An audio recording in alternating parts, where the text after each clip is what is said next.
So today I'll tell you a story about my first ever chance at the National Theatre and how it happened. Okay. Okay. Good. So when I moved out, I went to live with my uncle. I've told you about it. Yes. Uncle Cheng Correct. in Embakasi Quarry. Embakasi Quarry. Embakasi Quarry right now, if you go there, you can't even remember it because we have now the stories and tall buildings around that place. You remember where the stories where there's no light during the day in the apartments? Because it's so dark. It's all dark because you have this one here, you have this one here, you have this one here, you have this one here. So I lived with him at Embakasi Quarry, and I used to live in his workshop. What kind of workshop? All right, let me tell you. My uncle repairs, is an electrician, Okay. and he repairs radios. Okay, a radio in the ghetto would cost easily 300 to 1,000. This new small ones to 1,000. So repairing a radio would be 20, 50 shillings, 30 shillings. And the reason why I respect my uncle, Uncle Cheng, is because even with that little that he was earning, he's the one person who kept on telling me, go to the National Theatre, go follow your passion, go follow your passion. I'll tell him I want to go to industrial area to work, but he would easily tell me that I got some money today. I'll let you go to the National Theatre. Okay? And he would give me 100, he would give me 200, so that I'm able to go to the National Theatre. Up to today, still a very good friend of mine. It's one uncle I respect. Because when every other person had rejected me from my rich relatives, few of them were around here. I won't mention some because they're still family anyway. They're still family anyway. He never rejected. The day I left one of my few families because life was a bit unbearable, and went to his place. You see, this other family was really living well. The one you left. Yes. The one you left. Yes. And you left them because they were treating you like crap. Yes. And I won't mention. Yeah. We went straight to his place in Embakasi, and he told me, I've been waiting for you. You don't come to Nairobi and think you can go live in Lavington, go live where. Yeah. You understand? Yeah. You can't start like that. No. You must come here to the ghetto and live with me here for you to know. So it's the one person, and apart from a few relatives left and right, who also accepted me. But I felt much comfortable living with Uncle Cheng. But he was living in one single room, you understand? And he was married and he had 2 children. Okay. So I used to sleep on the floor with the elder kids. But then later, I would understand that the wife was not happy with me being in the same room. I'm an older person, and we have conjugal rights and everything, things like that. So he told me, you know what, I'll have to look for another place for you to stay. That's how I went to live in his radio workshop. Which was what? Far? Or was it? No, not really far. So we'd eat in the house, then I would go and sleep at the workshop. But remember, at the ghetto, people can make stories in these small places, the workshops, the water, until late in the night. The reason why I came to learn later why people stay out for long with stories left and right is to let the kids sleep in the house.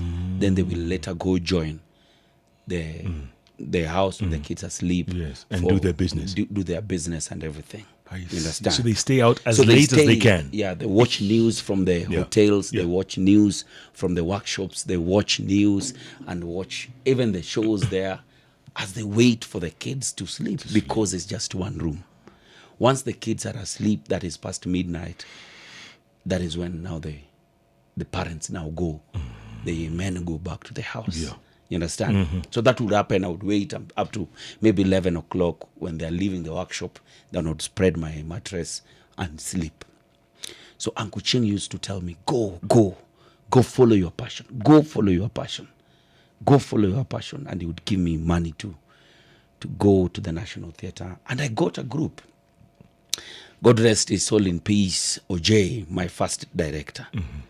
So we trained. But even getting a chance to act in a team at the National Theatre was still a problem because we had veterans. So you'd rehearse, but you'll be shadow casting. See, it is a role that is left for Jeff. Yeah. But Just in case, yes. just in case, Yes. Jalango will come in. And step You in. understand?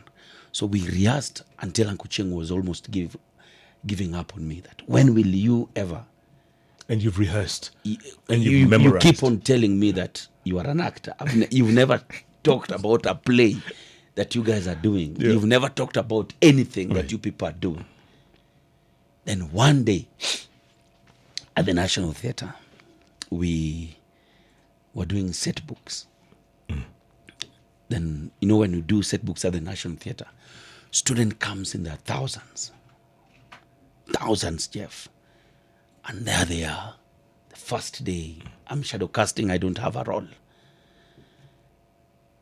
It comes to an end, the play comes to an end, and I'm just still waiting. And you don't get paid. Yeah, no, you don't get paid then. You're shadow casting. Even shadow cast, you don't get anything. Yes. So you stay there all day. Just watching and hoping that, one day Yeah. Why can't this person fall I'll sick? take that stage. This guy one day will be sick. This guy one day Yeah. will not have a chance to be here. Or one day I'll be too good for this. How long had you been waiting? I'd be waiting now for almost 8 months. Come on. Yes. 8 months. Are there other shadow casters as well? Yes, there are other shadow casters who are just waiting Also, like you. and waiting and also hoping that, we will one day get there. You'd go watch and rehearse and just sit there and see the big boys do their thing. Second day, the set books ran for over 3 weeks. Okay. At the National Theatre. One of the top actors at the National Theatre. I want to mention names. Come on, tell us.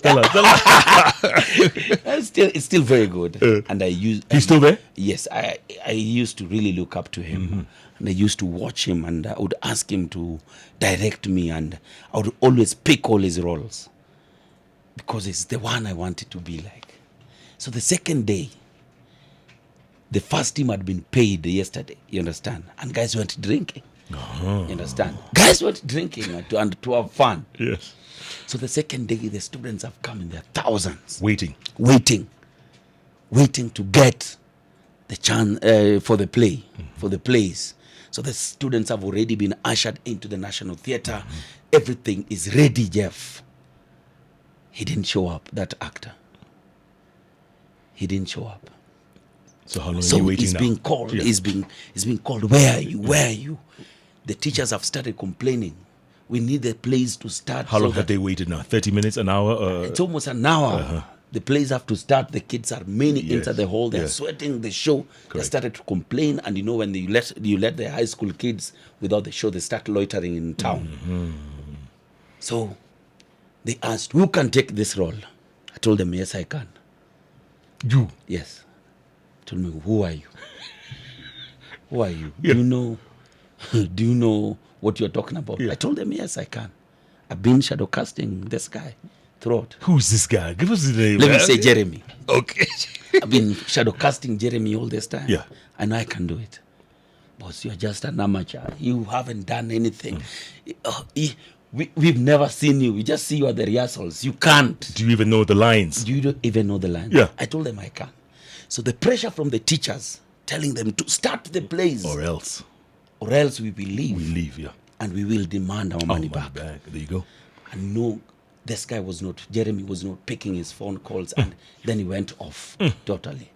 Then they said, okay, You. it might just Yeah. be one day. You. It will just be one day. Yes. You just Just go. step in. And maybe in the afternoon he will be back. Just one play will not kill the whole cast. So they allowed me to go in. And I was the first person starting the play because it was a major role. So see the National Theatre, everybody comes by the sides of the curtains to see what I'm going to do. So I walk in. Thank God that first part was the most emotional thing. It was so emotional, that first role on that day. And what happened is the role and the opening of the play needed somebody who could go into emotional ends. Like what? Cry? Yes. Come on. If you got it right, you could have cried. Uh-huh.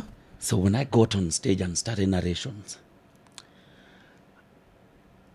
I was shedding tears, not for the role, but just telling God that you've given me a chance to show these people what I'm able to do. Yes. And you showed them. I gave it my all. The whole hall went into silence as I narrated the opening of the play Q. Everyone. The whole backstage of the people who never trusted me. Yeah. When I said my name at the end, that I will be the narrator. You see, you open the play and say, I will be the narrator for this play. My name is this. Then you walk out. Everybody backstage went quiet. And when Gilly switched on his phone later, he was told never to come back again. No. Swear. No. He was told never to come back again. Huh? And I ended up narrating the play for the whole 3 weeks without stop. Getting paid. Getting paid. Every day. Every day. And the main guy was told Jeremy not to ever come back. So, did your uncle ever come to your place? Wow. He never got a chance to watch me. Oh. But later, when we started doing the traveling theater, we used to travel for over 3 months, being paid over 1,500 per day. And you are in Kakamega, you are where, and you don't need all this money. So after 3 months of 3 weeks at the National Theatre, then we left for 3 months to the roads now. I came back home with around 125,000 shillings. Cash. And I called him and asked him, what do you want? What do you want? And what did he say? I told him, let's go eat first. We went, ate, then I went, took him for shopping, shopped for him, and he was still not really sure about this. Right. Then we went back home. Then the second time now, when I came back, I told with them almost same amount. I told him now I was leaving your house to go start my own. God bless Uncle Chieng. Is he late? Is he dead? No. He's He's still alive. Oh, okay. Yes. I took some of his children to school, made sure that is okay. The first daughter is in the university now. Seriously? Yes.